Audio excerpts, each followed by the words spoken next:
The same thing you will follow for other surfaces as well, right? Let me hide this thing again. Let me hide the structure. Right now, you see these are the surfaces remaining. Right, delete this also, it's not required.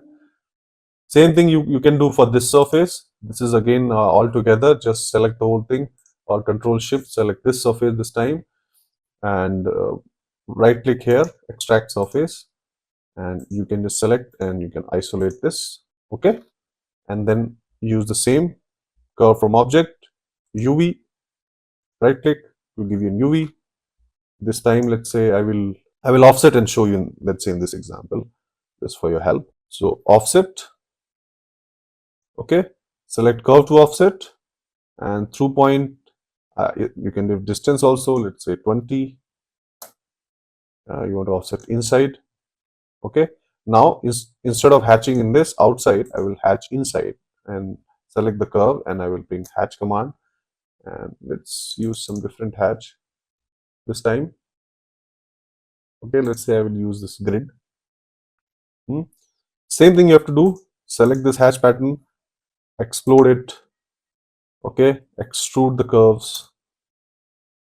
20 curves already selected. You can just right click and put them in the base curve. Select these extruded lines, right? Deselect your border lines. To deselect, you have to click Control, okay, from the selection. And now I will offset the surface. Both sides, yes. Distance 3.5. If you think it's too much, you can just go 2 and right click again. Right? I forgot to group it, so again I will select the whole thing. Right?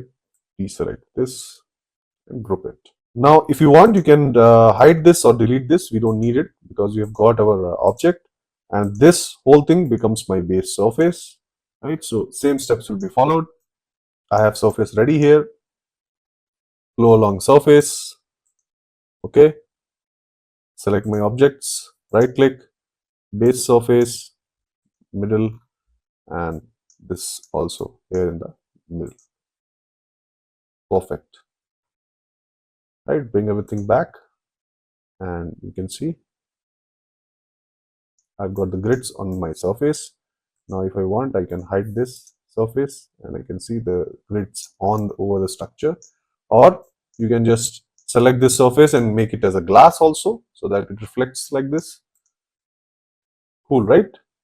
Let's play with this, guys. Let you create more and more options, and I will show you different ways which I have done, and you can follow it or you can create your own exercises. Let me show you that. So in this form, I have used this geometry, which is an hexagon, and use the same method, creating the axis. You can see the line here inside, and that's then using transform flow along curve. There is a circle here, right? If you see, there is a circle line, and along that circle, I have rotated this hexagonal pattern, and this is more twisted than the previous geometry, and you can see there are 1, 2, 3, 4, 5 surfaces merging inside. So it will be a lot of fun, making something out of this. So just, do something like this, or be creative. Try to find out your own interesting forms. It's not only circle. You can also create, let's say, I will go to control point curve. You can see there is helix, there is spiral. You can use, or you can create your own, let's say a control point curve, and you create your own kind of, own kind of shape of any tower or building or anything you want, and just try to experiment. Try to rotate your forms or stretch your forms along this curve and see what comes out. Right, this is the nice way to play along this forms. So I keep it open for you guys. Be creative, be wild, do whatever you want with this. So the first model which I showed you, I will just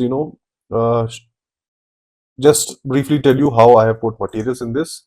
In every video I am telling you again and again. So I'll just don't repeat that. I will make it faster. If I select this wooden jali, I have used default Rhino materials, nothing new outside.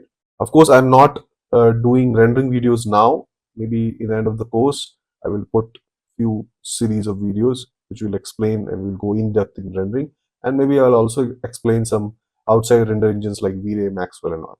But currently, just to get a good look of your model with the reflections and with the real life materials, you can use this. This also helps. So like, let's say this pattern, I gave it a wooden texture.